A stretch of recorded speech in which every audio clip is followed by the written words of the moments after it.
My name's Molly and I was a care leaver, and when I was 15 the local authority moved me out of county to Essex, and because I spent the best part of 3 years there and I had problems with my social worker, when I went to the council I obviously said I am a care leaver, I should be given my care leaver points, and my application went to panel with all the necessary documents, but they didn't have no records, so they was basically making me wait and jump through hoops because they didn't have the necessary information they needed. They basically was saying that I weren't their responsibility, but I was, because they're the council, the authority with duty of care for me. It impacted me in many different areas, from my mental health to my physical health, and obviously being heavily pregnant at the time. It was one big emotional roller coaster for me.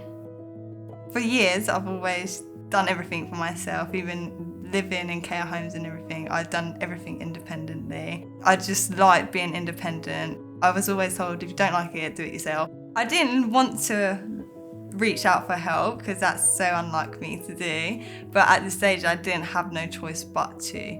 I've called multiple places and people and organisations, and I believe a referral was put through for Herts Young Homeless. My first interactions, I was a bit unnervy, didn't really trust them whatsoever until I actually met up with Sue, my Herts Young Homeless support worker, and she started getting the ball rolling. She started making sure the council was listening, or she calls up herself. She has helped with my bed.